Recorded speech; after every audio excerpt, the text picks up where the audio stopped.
I mean, what is better than that? You're walking down the street, you have a hankering for some wine, you go knock on some window thing, and they hand you wine? I mean, come on. It was fabulous.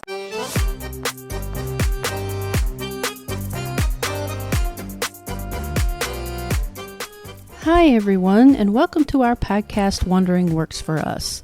We are Shelley and Beth, a married couple living in Portugal and traveling the world. These are our stories.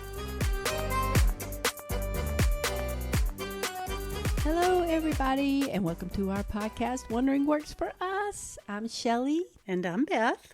And today we're going to wander across Europe to Italy. Florence, to be exact. Florence, Italy. So what, about 6 weeks ago we took this trip? Yeah. About 6 weeks. So one of the reasons that we moved to Portugal is that we wanted to move so that we could travel around Europe much easier. Because it's a rough flight when you're having to come from the United States and you've got 7 hours of flight time plus any layovers and extra flights, and you end up traveling for straight 24 hours, and it's just awful. It's awful. And then you have jet lag too. And then you have jet lag. So one of the reasons that we wanted to move to Europe was so that travel would be a whole lot easier. But it comes with a different set of circumstances now that we're here in Europe. It does. And it has, I think, taken us by surprise. A bit, yes. Yeah. So we planned this trip, and we actually went to Florence, Italy, and we met some friends there. And then while we were at it, we hopped on over to Paris for 3 days because we had friends staying there for the month of October. I had not been to Paris in 5 years, and I have already been 10 times because I love it so very much. And you would think, and I've always wanted to go to Florence, so you would think that I would have been so excited, I just wouldn't have been able to stand it. So now that we live in Europe, the way that we travel is a little bit different. The anticipation is different. In fact, there's not as much anticipation because you are already here in Europe and you're already seeing these gorgeous castle walls and gorgeous churches and things sort of on the regular.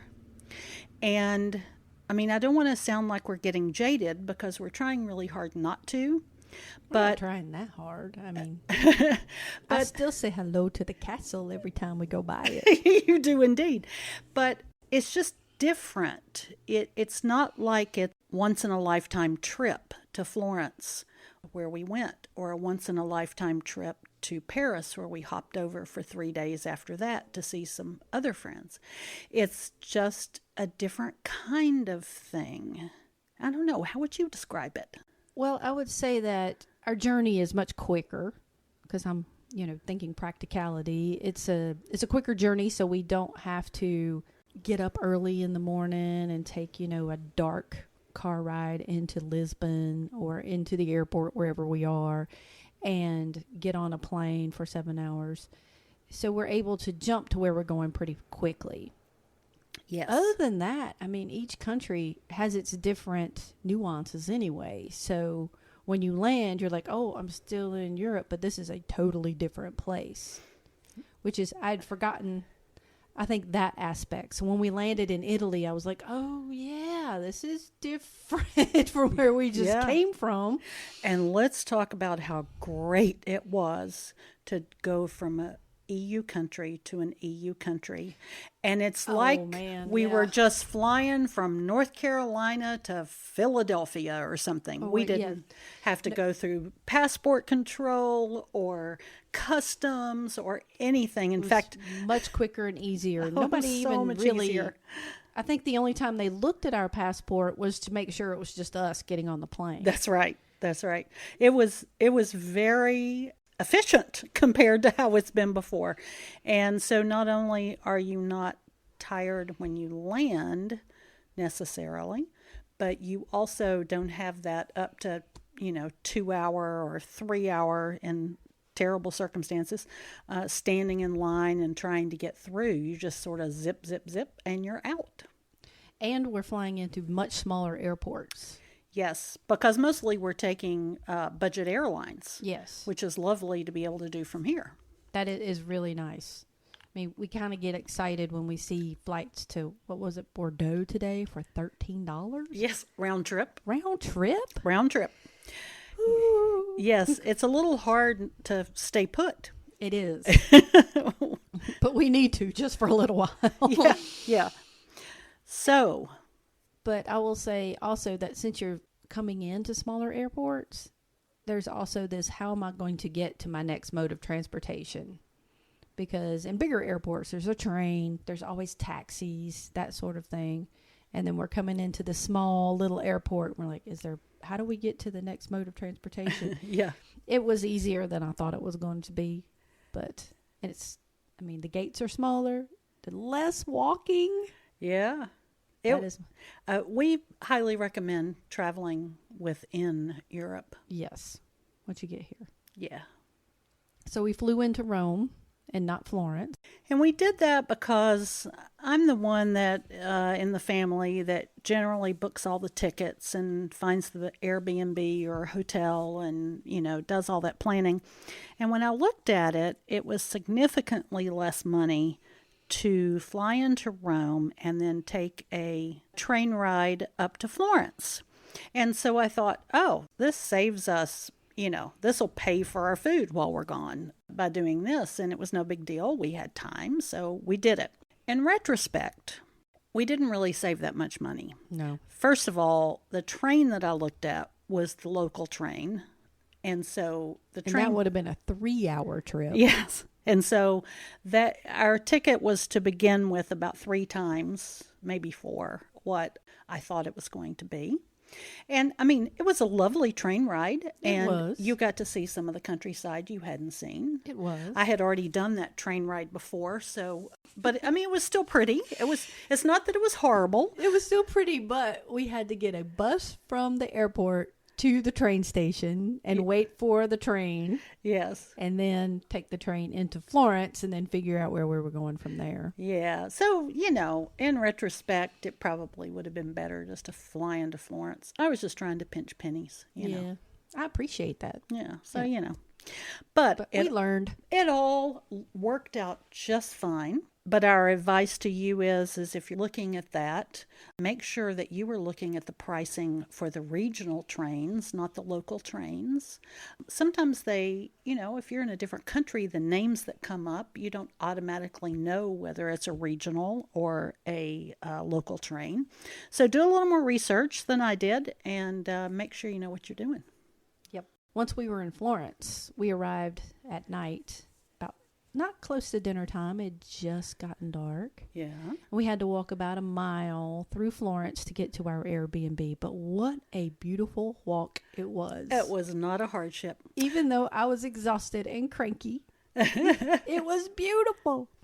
Plus, Shelley promised me that I could have gelato if we walked. So I got some gelato.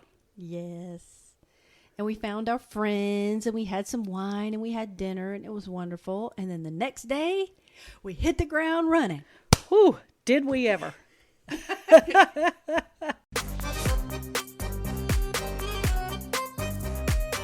The first full day we went to the Uffizi, right? Uffizi, yeah, yes. The Uffizi Gallery, the famous art gallery there, where so many incredible works of art are. It was supposedly a lot less crowded because it was October. And it was hot. Yeah, but it was hot. Not hot. It was hot. But it was very warm. You get to the top floor of the Uffizi with all those people, it's hot. Yeah. And, I kept thinking, oh, heavens, if this isn't crowded, what does crowded look like? But I'm sure it's probably shoulder to shoulder. But the Uffizi is something that had been on my bucket list for a very long time to see some of the really just masterpieces that they have there. So I was thrilled to see those and very grateful that I got to see those.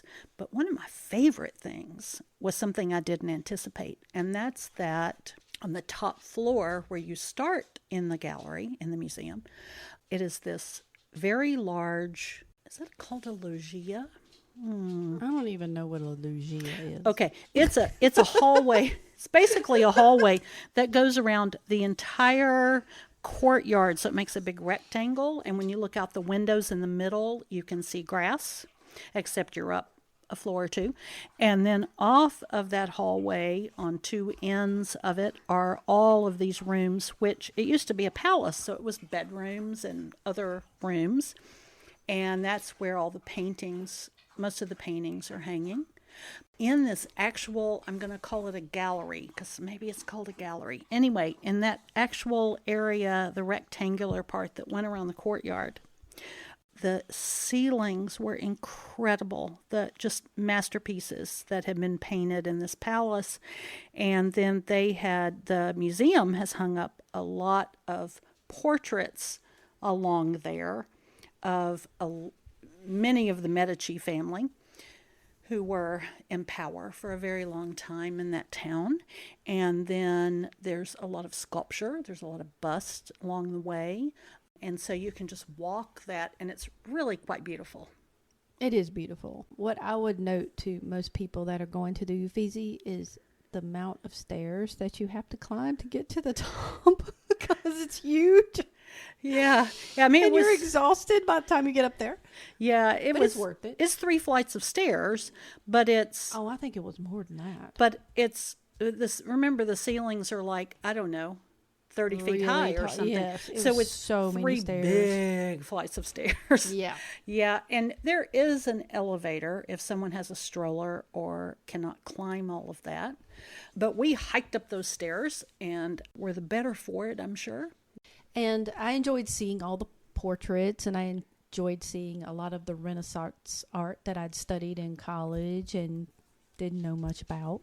I had my little earphones in, and I was listening to Rick Steves in my ears tell me about everything that was going on, because the plaques on the wall are not going to tell you anything. And unless you're in a tour or you know a lot about art, you're not going to know exactly what you're looking at. Yeah, I knew more than you did. Way more. And so when I would see someone I knew on a piece of signage, I knew what it was. When you do a tour like Rick Steves, you learn a lot of the sort of background and things that were going on during that time and those sorts of things. A little bit of it, yes. Yeah, so I'm sure that was good. I did not do it, but... And pointed out certain things in the art that you should look at, how it was outlined here, or the look on her face, or something like that. Mm-hmm. Which sometimes was very easy to see because I'm standing in front of it, and sometimes not so easy to see because people kept getting in front of me. But that's a whole other story. Yeah, there were a lot of tour groups in there when we were there. They get a little bit of a pack mentality, I think, and really sort of muscle their way to the front. And sometimes their guides are a little less than courteous, yeah, I guess. But so the Birth of Venus was my favorite, and Primavera. That's both Botticelli, I believe. Botticelli, and that's his spring. Yes. Painting. They refer to it as spring. And there is a lot of religious art in the Uffizi. I studied a lot of this in college. I was close to being an art history minor, and there was a lot of art that started to run together for me with all of the religious art, which may have been the first time this ever happened, because I'm usually so interested in every little single thing. But after a while, I kind of got tired of it and started skipping through. Yeah, I think we got through that first main hall that had all the famous things. And then you took the corner, and they had a few more. They had a Michelangelo, they had a Raphael, and maybe something else I don't remember down that second hall. And then we were kind of over it by then, because we had been in there already 2 hours. Yeah, and we were still on one floor. And we were still on the one floor, and we had the whole portrait gallery to go, which was on another floor. And there was the Caravaggio that you wanted to see. And so we kind of skipped. 2 of them, actually, downstairs, yes. Do we see both of them? Yes. I remember the shield with Medusa on it. And it's beautiful. And the young boy as Bacchus was by him that's as well. Right. The young boy as Bacchus was really cool. And so we kind of skipped ahead to see those. And we did see the Rembrandt self-portrait, I think it was. Yeah. So we saw the famous stuff like most people do. And then we just skirt out of there because it was time for a drink. It was indeed. And if you're a Harry Potter fan, the portrait gallery is hung sort of waist high to ceiling in, as you would expect, portraits. And it's big rooms of them. It looks a little bit like Hogwarts inside. It does. It was really great. Cool. That part was cool. It was. I was so tired. And when we go back there, I will definitely sort of hit some highlights on the top floor and then go and spend more time in the portrait gallery because there was a lot that we missed. Yes. So one of the things that we really wanted to see while we were in Florence was the David. Yes. Famous, beautiful sculpture that's everywhere. And then in America, it's not because he's nude. Or he's covered up. Yes. Yeah, and so he's at a place called the Accademia Gallery, which, to be perfectly honest, I didn't know a lot about, except that it had the David. When you go and see the David, I think you're very surprised, at least I was, at the size of the David. It was huge, yes. He is very, very large. It was designed to go on top of the Duomo at one point, wasn't it? I believe that's right. So yes. It had to be big enough that you could see it from the ground, and the Duomo is huge, yes. which we'll talk about later. But that's why it was so big. But I don't think we had the concept of how big it was going to be. I had not heard that or read that, or if I had, I'd forgotten it. So sort of the inverse of happened with me when I saw the Mona Lisa, which is very small, and you don't expect it to be so small. When we saw the David, I was like, wow, he is tall. And it's really cool. We bought our tickets in advance because you have to anyway, and we had them at night, which was a special event. They usually don't do it at night. Right. For the month of October, at least this year, they are open quite a few nights. That was the only ticket we could get, actually. When I went on to get the tickets, 8:10 or 8:20, whatever our timed entrance was what was available that day. So you come in and, of course, go through security and all of that, but you get to walk down this long hallway and you kind of see him at the very end. He's tiny. And as you get closer and closer and closer, he gets bigger and bigger. So it's really a nice build-up to get down there. Yeah, the museum did a good job with displaying him. Yes. And it is as incredible a masterpiece as you have always heard that it is. It is. It's amazing. There is a reason that it is so famous. And yes, I mean, I cannot fathom how Michelangelo did that so long ago. Well, and just the marble. The detail. And the marble that went into it. The quantity of marble that went into it. That was a large chunk. Yeah. Anyway, it is well worth doing that. And then there are other pieces of art in the museum, including a whole room of busts, which are actually not the busts. They are the clay models that were done, plaster models, might have been maybe. plaster, yeah. Plaster models, I think, of busts. And those were really fascinating to see. They just have them on these shelves, and they're just all lined up, and there's hundreds of them in this room. And that was really fun to see. Yeah. After that, it was late at night. We were so tired, so we didn't really see much more of the Accademia. Yeah, we will definitely go back and do that David. again. That was it. Yeah. Yeah. But again, if you're planning on going, you have to book your tickets ahead of time. I mean, in the summer, I would say you should book them at least 3 months ahead of time. Most likely. In the summer and in the fall, they stay very busy. And I'm not sure if they do those nights in October every year, but that was nice. It was cooler in there. Yeah, it was. Now, if you can't get to the Accademia, there are several places you can go and see a replica of the David. Yes, there are. In town. They're smaller. They're smaller, but they're nice. but it is a replica, and one of them is the Piazza della Signoria. Della Signora. Yeah, I believe. It's a beautiful plaza. They have many statues out there that are replicas of many famous things that you can see. It's quite beautiful. And it's a nice place just to walk around and have some gelato or find a cafe and have a drink. Yeah. It's beautiful. And they have that giant Neptune fountain. That's beautiful. Yeah, that was really pretty. So that's one of the places, if you just want to go hang out. Plus it was close to Vecchio. I believe you mean Ponte Vecchio Bridge? No, I mean the restaurant Vecchio. Whoa. Yeah, it's Vini close to Vecchi. the restaurant Vecchio. Yeah. Which is an amazing restaurant, which we might talk about in a few minutes, but they were a recommendation on TikTok to go eat there, and you have to book in advance, but the meatballs were amazing. The peas were grand. I know, those were the best peas. The fried zucchini flowers were awesome. Yes, and I the service was highly great. recommend going there. Yeah, so it's close to that. Yes, so it if you're is. wandering around, book a table in advance. Yes. And then the other place that you could see a replica was the Piazza del Michelangelo. Yes. Up on the other side of the city. And we didn't see this until our last day there, where we took a hop-on, hop-off bus around because we knew there were places that we'd missed and we wanted to see a few things. And so we ventured across the river, which was a totally different vibe than the city. It was, and it was one of my favorite days, actually. I'm so glad we did that. There's a lot of residential on the other side that is more like very large houses. There were places where famous writers had come to stay or live over there. Yeah.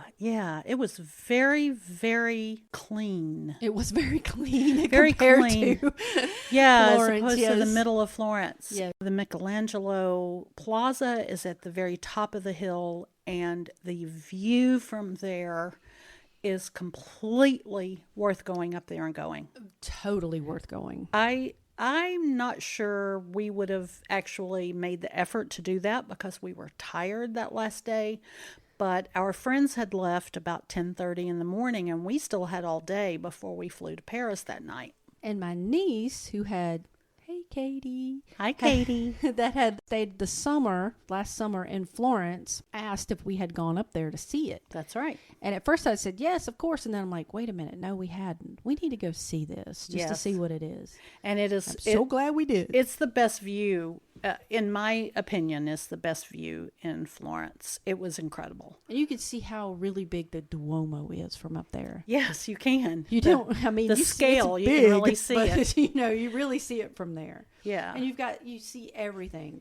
The view from the river, the Ponte Vecchio, the Duomo, you see it all from that angle. So you know what you've done for the past 5 days.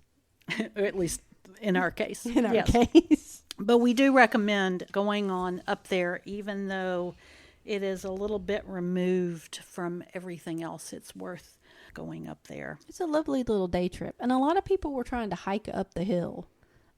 I would not want to hike up that hill. It's pretty big. We came down it, though. But we walked down it. Each to their own. We also, speaking of the Ponte Vecchio bridge, that's the famous bridge that now has jewelry stores all along it. In its original format, it was actually homes and people lived on the bridge. And it was beautiful. It was a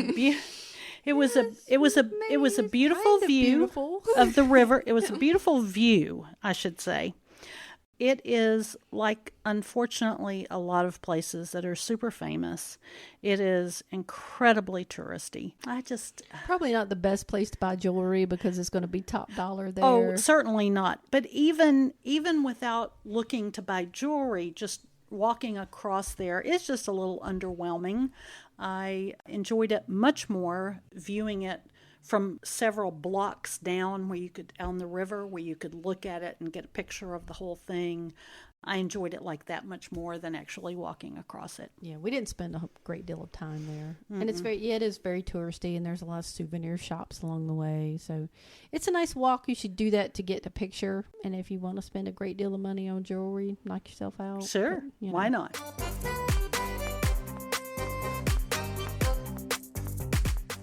So what else did we do, Shelley? Let's see. We did a couple of churches. We should say cathedrals. We did a couple of giant churches. Yes. We did a basilica. We did. And a cathedral. That is exactly. And on this trip, I learned the difference. Very good. Nice. Do you want to tell our audience? No, I don't. Okay. I just know one's a basilica and the other's a cathedral. Well, the Duomo, which is a very famous cathedral, we went there, and it has, of course, the Brunicelli's dome, and it is magnificent. And the outside, the exterior of the church is a polychromatic sort of repeating pattern kind of design, and it's very neo-Gothic. And I actually... It is extraordinary. Yes, I actually enjoyed the outside of the church more than the inside, except for the dome. It was incredible. Yeah. But yeah, the exterior makes you think that the inside is going to be this humongous, colorful, beautiful sanctuary with frescoes and stained glass, and it's not. It's a little dark in there, but the outside is just incredible. And it's one of the first things that we saw when we were walking to our Airbnb, and we ran kind of right into it. We went right through the square, and we're like, wow, look at that. Yeah. And we did not realize how big it was, I don't think, because we'd walked what seemed like 3 blocks, and we're like, we're still at this church. Yeah. We are still here. And so it is magnificent on the outside and beautiful. And on the inside, it's mediocre, but I would highly recommend going to see it. I'm not sure it's mediocre with the dome. Mediocre. I mean, the dome is incredible. And this is where we got to go downstairs as well, underneath the main floor. And we saw a lot of the historic ruins, where the church stands now. Of course, it was at least one other church before that, had an iteration before that, if not 2, back to Roman times, I think. And they've done a lot of excavating down there, and there's a lot of gorgeous tile floors. When Shelley does publish the blog post that goes along with this, you'll be able to see pictures of all this stuff. And I really enjoyed seeing that. It was part of the Santa Raparata. Ooh, very good. Thank you. Which was a cathedral before. And then, of course, they build cathedrals on top of cathedrals. Yeah, yeah. So but the ruins were really great. There were some great mosaics in there. There were graves from the 1300s. Yeah, we enjoyed that part a lot. And then, of course, there is the Giotto's bell tower that goes along with the Duomo. Our friends were able to get tickets to climb the bell tower. Hey, Laura and Renee. Hi, Laura and Renee. And they went up to see it. It is I can't remember how many steps. 414 steps. There we go. It is quite the climb, and we decided not to do it, but they said the view was indeed incredible. It is right there adjacent to where you go into the church. You can actually buy a ticket to do both, as well as to visit the Baptistry, which is a separate building. I was surprised by that, but adjacent to the church is a separate building that is called the Baptistry of San Giovanni, and that is, as you would expect, where they do the baptisms as well as other things. And it was lovely too. I would recommend going in there. They were doing a lot of restoration work, and so there were some things that we did not get to see when we went, but they did a really good job of putting up graphics so you could get the idea of what it was. But really, I think, the dome, the outside exterior of the Duomo, and the Baptistry are the things that, and then the excavations downstairs are the things that I enjoyed the most. Yeah. I enjoyed the excavations, and I enjoyed the outside of it. Yeah. The inside, it's a vast church, and the dome is beautiful. And that's all I have to say. Yeah. Oh, and you can also climb up to the dome, which is another 400 and something amount of steps. And then you can go on this interior walkway sort of just below the dome so you can get much closer to it. And then you can go outside and see views of Florence. And for the record, that's 463 steps. Yes, there we go. Now, we couldn't even get a ticket to do that. But if I went back again, I would be tempted to do that just to get up close to the dome. I think I would do that then. Not even for the view, really, because you can get that other places like the St. Michelangelo Square that we talked about. Not Saint, the Michelangelo Square that we talked about. But I would probably climb up that next time to get closer to the dome. Okay. The other church that we visited was Santa Croce Basilica. That one's a basilica. The Santa Croce Basilica. And it was actually right down, there was maybe 3 blocks from where we were staying. It was. In the same neighborhood that Michelangelo grew up in. Oh, very good. Wasn't that cool? That was very cool. And it was, as far as things to look at and sort of interesting things, was actually, I thought, more interesting than the Duomo. On the inside, most definitely. Yeah. It houses a lot of tombs for people. I know Galileo has a tomb there. Yes. Rossini was buried there. Who else was that? Machiavelli was buried there.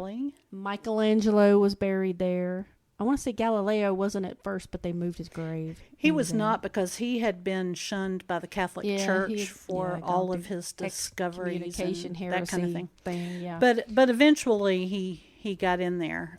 And then there were a lot more ones that Rossini, the opera composer, was in there. And there were a lot more that they put statues in there to commemorate these people, but they weren't actually buried there. And then there was one for, it wasn't Mother Teresa, who was it? Florence Nightingale. Florence Nightingale. She's actually buried there. Is she? Yeah. Okay. Yes. I'm not. I only say that because all the research that I did afterwards for this blog post. Oh, I see. You they think only not? mentioned like 4 people buried there. Oh, okay. Well, there we go. Once you enter the church, and we highly recommend that you do a tour. We did the little self-guided handhelds that you can do at the church. And you learn a lot. And you get to take it at your own pace, because there is a great deal to see, and you don't want to just move shuffle along with a group. And we were able, also there were 4 of us doing it at one time, and we were able to do it at our own pace. That's the way we wanted to go. Yes.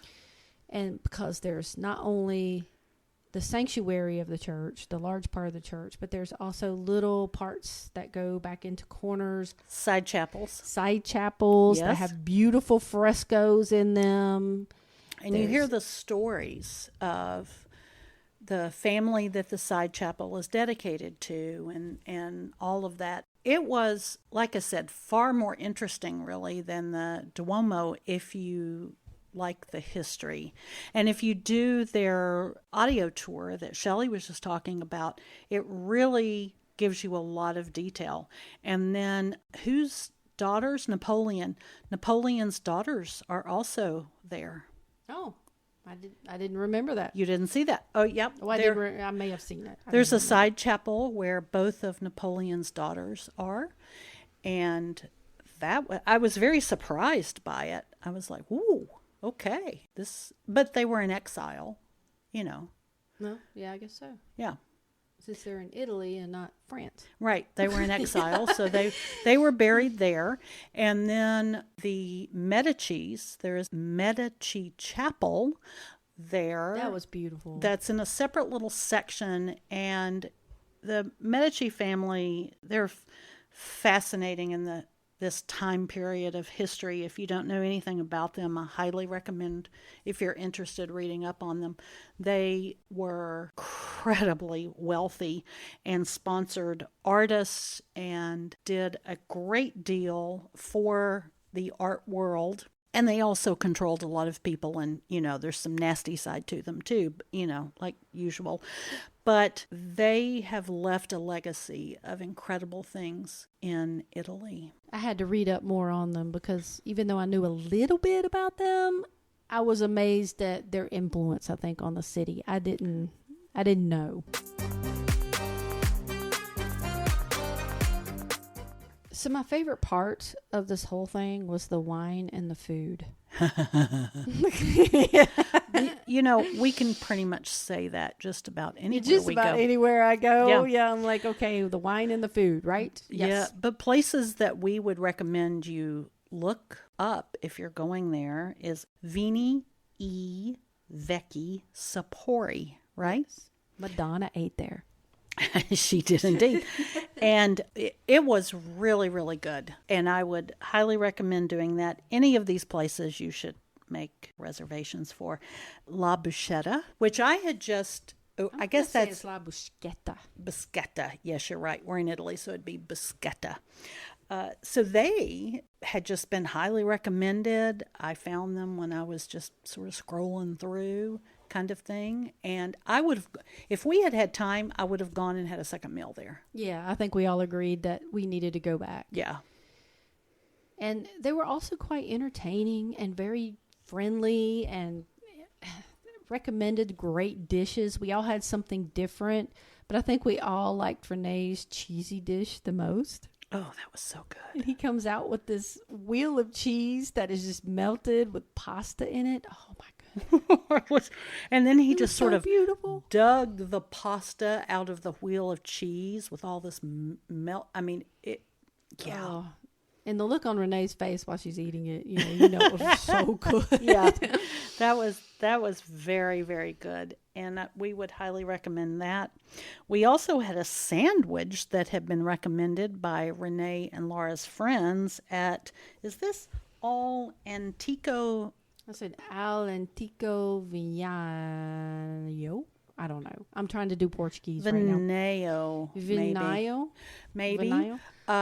Again, the link is in the blog. Yeah, link will be in the blog when Shelley publishes it. And they actually have several locations. Yeah, they're all over. I think they're also in Las Vegas. That's interesting. That's not crazy. Yeah, but the sandwich, you can get lots of different things, and people line up before they even open to get these sandwiches. And you see people standing around on the street because it's just a counter service, and you see people standing everywhere eating these sandwiches, and they were quite good. They were. And we got one on a Monday, and we didn't have to stand in line. For some reason, they were open. Nobody was standing in line. We kind of scooted in there. And I had no idea what I wanted, but I knew I was going to get some sort of roast beef thing for Beth. And I'm just looking at the guy like, I don't know what to do. And he goes, I make one for you. And he did, and it was so good. It was. Yours was, mine was incredible, but yours was better. Yeah. It was incredible. So if you don't know what you want, just ask the guy to make you one. Yeah. Stay there. We had the Florentine steak. And if you don't know what that is, You should have one anyway. you should look it up. Oh my goodness. And definitely have one. It is a steak that is bigger than your head. I think it's a large T-bone. Yes. And we split one, and they sell it by the kilogram. And so, kilogram? Yes. Yeah. So it kind of depends how big your steak is as to what they have. And Yeah. They'll say $50 a kilogram or something like that. Yes. And then, you go say, okay, I want one. They're like, are you sure? Yes. And we split one. And then his second question was, Well, yeah, he was like, there are two things, ladies. Number one, it is big. We're like, yeah, we've seen it before. We know it's big. Number two, it is rare. We're like, and? we were like, why would you have it any other That's way? Perfect. And he looked at us. He said, so thank relieved. you. He said, thank you. I guess he's for the people that like their steak medium well or even medium, I guess. They really recommend it rare. And we were happy to have it that way. Oh, my goodness. It was so good. It was, no question, one of the best steaks I've ever had. Yes. And he brings it out on this giant plate and shows it to you before he cooks it, kind of like they do fish here in Portugal. Here's the fish we're going to cook. Here's your piece of meat. And I was like, yeah, it looks good. Go yeah, for it. here's your half a cow that you've ordered. And then they bring it out when it's cooked and show it to you again. And then he cut it up for us into not bite-sized pieces, but he cut it off. More manageable pieces. Yeah, he cut it off the bone, and then he stood the bone up on the platter and kind of gave it all to us. And it was a lovely presentation, and we enjoyed every bite that we could possibly cram in. We did pretty good. We did. Yeah. I want to say we killed it. We did really well. And we will have pictures on the blog post so you can see what it looked like. Yes. I think I even have a video of him cutting the thing up. But it was just like so cool. The restaurant that we went to was called Antica Mesita San Nicolo. And we'll have there's a link on the blog. Yeah, on the blog. And it's across the bridge. So on the other side of the river. It was, in fact, how we really found it is I had promised Shelley, okay, for lunch, this was our last day, for lunch we will find a Florentine steak. And so I had gotten on Google and, other things that I use and looked for something that was close to the Michelangelo Piazza. And this was, and I quote, close, but what we did is we went down the hill all the way down to the bottom. And it was a lovely walk through different parks and steps and little areas, and it was lovely. And when we got to the bottom, around the corner, this restaurant sat, and we highly recommend going there. It was a good one. It was a good one. And we had seen them all over town. Yeah. Totally worth it. It was good. Yes. And there's one other food/drink thing we wanted to talk about, and that is the wine window. Yes. Although I did not participate in wine window. You didn't feel great. I didn't feel great that day. At that point. But wine windows, there are 2 original ones left in Florence that you can go and order wine through. And what it was is back in the day, it was the person's house, or I guess very large house, and they had these little windows and they made homemade wine, and you could go and knock on the little door or window covering, and they would open it and hand out wine to you, homemade wine, and you paid them. I mean, what is better than that? You're walking down the street, you have a hankering for some wine, you go knock on some window thing, and they hand you wine? I mean, come on. It was fabulous. And I'm kind of forgetting a little bit of the history, idea. But I think it came about because drinking was... was it during the Renaissance where they outlawed drinking? I think it might have been. And so this was kind of a secret thing. Anyway, there are 2... It's like it was speakeasy in Florence. Yeah, exactly. So there's 2 left, and we went to one of them. And so you go up, and of course there's tourists everywhere, so you don't actually knock on the thing. But the guy is there, and you could get red wine, white wine, or a limoncello cocktail. I think I got the limoncello cocktail, and Renee got the white or red wine, or maybe the opposite. I can't remember. But it was... Laura and I had Coca-Cola. Yeah. We were having a rough evening. You were having kind of a little stomach issue, but Renee and I got it. We have some really cool pictures of the wine window that'll be included with the blog that you can see. And it's one of those touristy things, but it was kind of fun to do it and see what it was all about. And, Yeah, I wish I'd felt better so I could have some wine, but... Yeah, I mean, I recommend doing it if you have time to do it.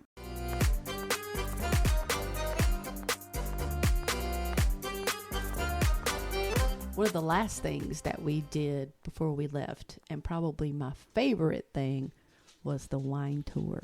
It was a lot of fun. Yes, it was. Renee had a friend that had recommended this tour to her, and she ran it by us, and I believe we booked it through Get Your Guide, but it was probably one of the best wine tours we've been on. It truly was. Yeah. So they picked us up in the morning in a van. It was just the 4 of us and one other American couple, all Americans. And we drove about an hour out of town. I think so. And went to a village first. Yeah, a place called San Gimignano. That's right. Which is It's supposed to be a quaint, beautiful Tuscan little village, medieval, has some history, but it's a lot like a tourist trap. It's beautiful, but it's like a tourist trap. It is beautiful. I think a lot of people really enjoy going there because they have really good shopping and they have restaurants. But it looks like Disney World. It's perfect. There's not any trash anywhere. It's like people come out and clean it at night while you're in bed or something. And everybody was out opening their shops and things for us to go, buy things. And the gelato was there, and there were cafes and restaurants. But we were there in the morning, so we weren't up for eating anything. We normally don't shop in too touristy areas. So basically, we just walked around and took some pretty pictures. Mm-hmm. There's an old church there. There's some very tall towers there that people live in. There are some residents still. What's the deal with the towers? Well, there used to be something like 73 in this little town. And the deal is that whoever built the tallest one was the richest because you could afford it. And so I can't remember. Do you remember how many are left? 14. 14. There you go. There's 14 left.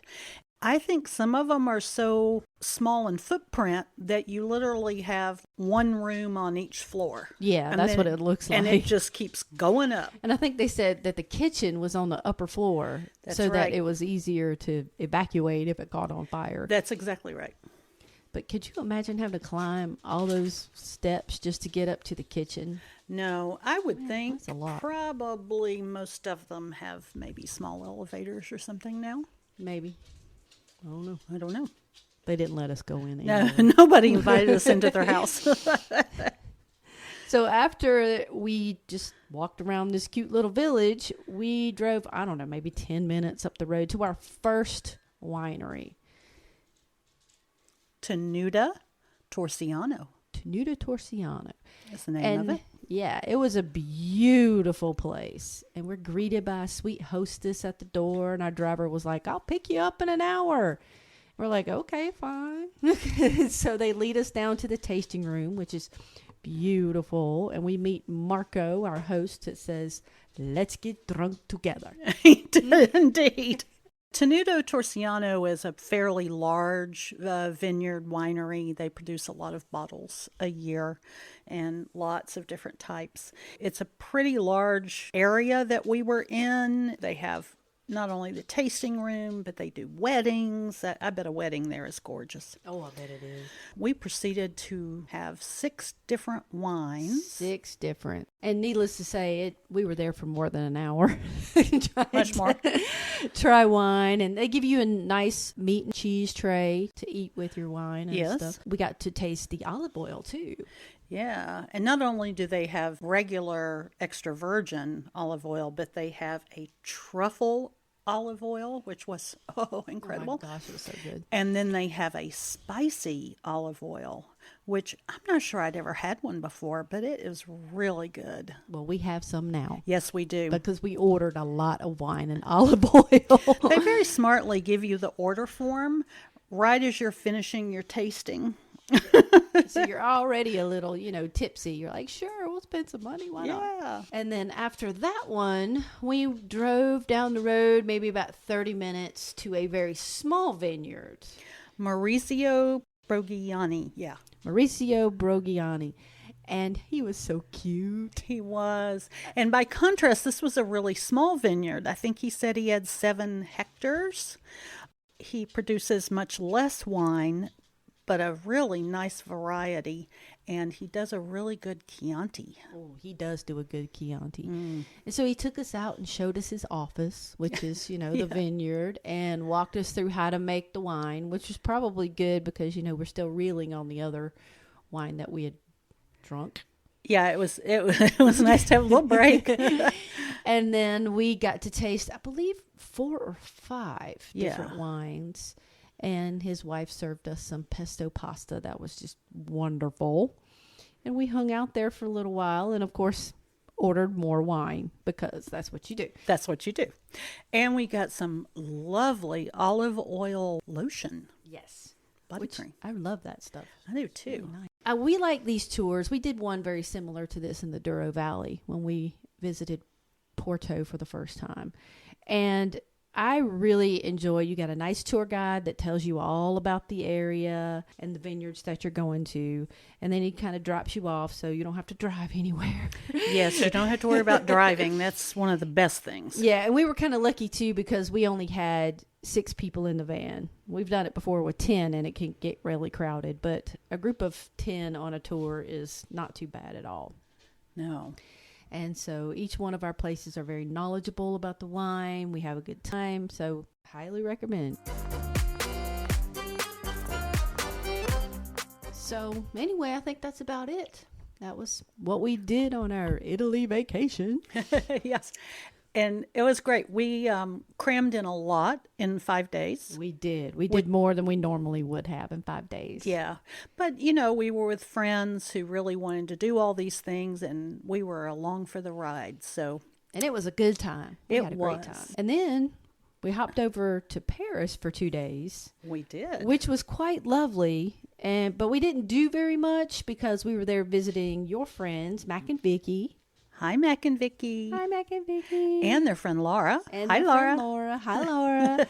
And we spent some time with them, and I got to see the Eiffel Tower and the Notre Dame, and that was really nice too. But we were so tired from the Florence trip that I couldn't get Paris to sink into me. Yes. Well, we weren't there long enough. We mainly went to see them and for you to just get a little taste of it because you had never been to Paris and I have been many times. Many times, yeah. So I just wanted to see a little bit, see the big things.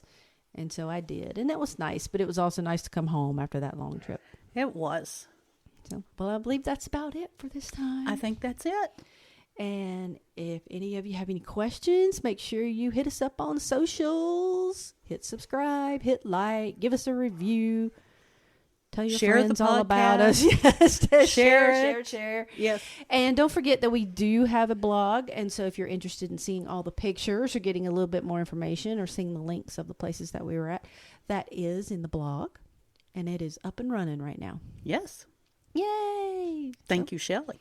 So I guess next week we'll talk to you hopefully about some Christmas markets that we have visited or seen in town. And we'll talk to you then, I guess. Okay. All right. Boa Tard. Boa Tard.